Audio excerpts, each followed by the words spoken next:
Hey YouTube, Dan of All Things here, out of Lake Powell. It's January 1st today. We've been on the lake almost a week. Current water level is 3561, which is the same it was when we got here, and the same it's been most of June. Although the water is officially dropping. The first couple days we got here, it stayed almost exactly the same, but it has been dropping. I think it peaked at 3561.90 feet.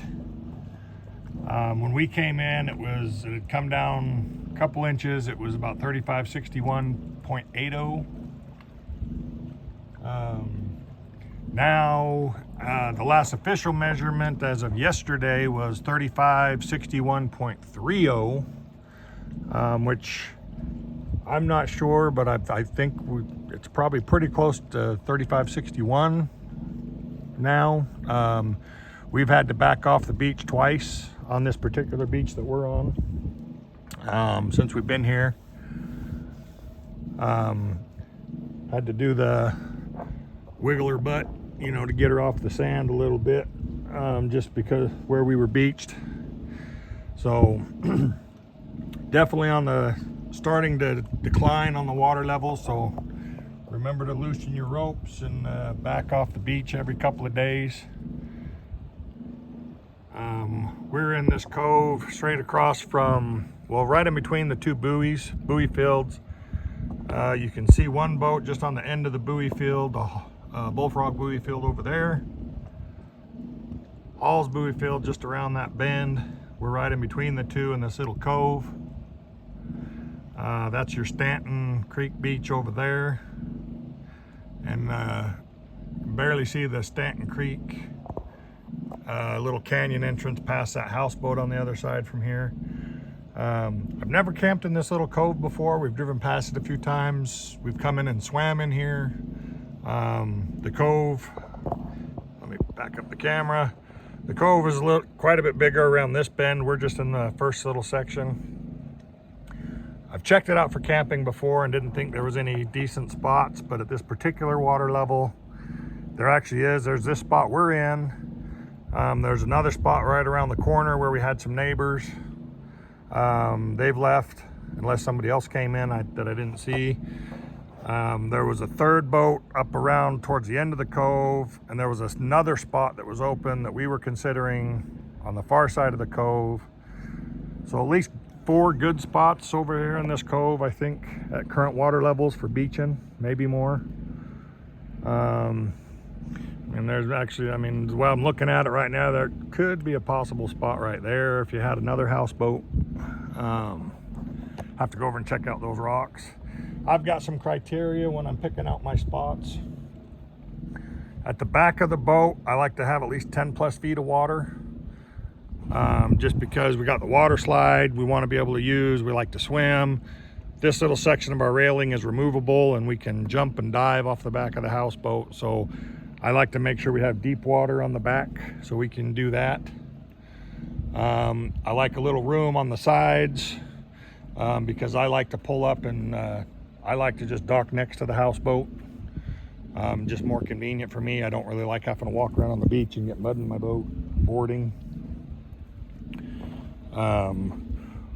The other criteria is I like a sandy beach because we're on a pontoon boat, but even on a monohull,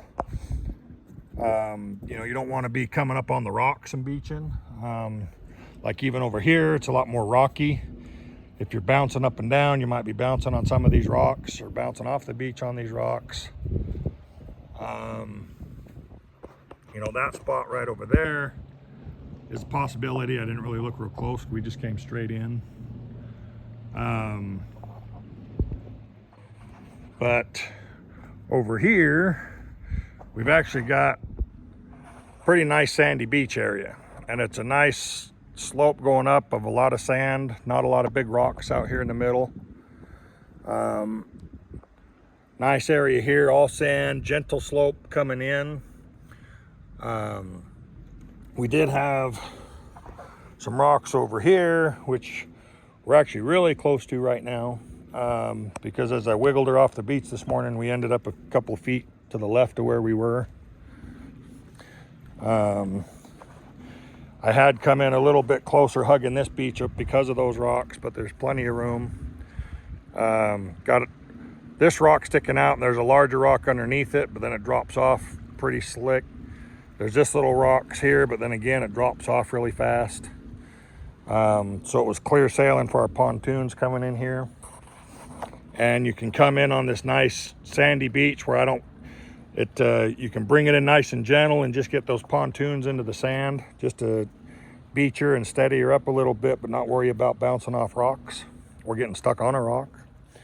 So it's like, and like I said, when I say wiggle her butt, most houseboaters are gonna know what that means, but the pontoons, as the water drops especially, do sometimes get down in the sand, and you gotta kind of work her way out, which you can't do if you're sitting on top of rocks. And the water actually, again, with that gentle drop off, you can stand in the water clear back here to about halfway, but the pontoons, only the first foot or two of the pontoons is actually touching the sand. And that's where it's been since we got here. We're able to just back it off, and only the tips of the pontoons there, but the kids can come play in the shallow water if they want to, or just sit in the shallow water. So that's nice. I like having some shallow water instead of the beaches dropping off deep. But so if you can nail all the different criterias, of course, we also like to be able to take a walk and hike. So we like a beach like this where you're able to scramble up the rocks, or here actually I was able to walk back here and just do a casual walk up to the rim and over here. And we're still in the middle of Halls. I mean, there's quite a ways you can take a walk up there and get some pictures if you want to, but that's nice. No matter where we're at, we like to be able to take a walk if we want to. Have a beach where we can have a fire pit and some chairs to sit. Where like if you beach over here, for instance, or over there, there's not much beach for a fire pit unless you're gonna go up higher. Which is why we pulled straight forward into this spot. So all in all, I've been pretty happy with this spot. So if you are coming down to this area, there's a few spots in here you can check out if you want a beach nearby. I usually like going further down lake or up lake, but we weren't able to do that this trip. So we literally just came off the pontoons and found one of the closest spots we could get to. Because if you've ever stayed on the buoy, which is where we're at, I don't like staying on the buoy. You know, especially out here, you get a lot of traffic. Even when we were over in Bullfrog, you get a lot of boat traffic. And it just keeps the boat, you know, rocking in the wind and stuff. And I like to be beached just as it steadies up the boat quite a bit. Oh, that other criteria, putting in sand anchors and beach anchors. We've got the sand anchors, we've got pins that we can pound in, so we can utilize those depending on what we're doing. Personally, I much prefer it. It's nice when there's just some big rocks. Plenty big enough to use as an anchor. We just rope off to them. You know, we've got this gigantic boulder over here, big as a shed. Some nice sized ones over here. So there's plenty of rocks over here. So rather than try and dig or pound anchors, I just tie off to a nice big rock. You definitely want it to be, you know, some of these aren't big enough. I mean, you got to consider when the wind hits your houseboat, it's a sizable pull. So, I mean, I go for the biggest rocks I can find, obviously, that are suitable. But it sure makes it easy, not having to dig anchors or pound in pins. You just tie off to some big rocks. So it's nice when there's some boulders laying around. So overall, like I said, I mean, that's a lot of my criteria when I'm looking for a spot. And if I can hit them all, and pretty much did on this spot, that works out pretty nice. So when you're out looking for a spot, I don't know what else you're looking for. Oh, the other thing was, a lot of times this time of year, sometimes we have fire, sometimes we don't because of the heat. You just don't feel like sitting by a fire. But We didn't bring any firewood this go around, but right up there, whether you're in this spot or just in this area, but there's all the firewood you ever wanted right up there. We didn't have to bring a piece. We just, we gathered up some of the stuff that was down here low and, you know, brought it into a little pile there, but we also went up to the top up there, and there's just a ton of driftwood up in the end of this little cove. There's some up in the rocks that way, but easy walk right up there to grab some firewood. So whether you're using this spot or if this spot happens to be open and you're looking for some firewood, there's a ton of it right up in there. I don't know how good it's coming out, but there's a big huge pile here, there's a big huge pile here, there's a pile here, and there's actually a whole bunch more laying on the ground up there that's just hard to see from down here. But I could stay here for a couple months and not run out of firewood. So free firewood, anything free at the lake is nice.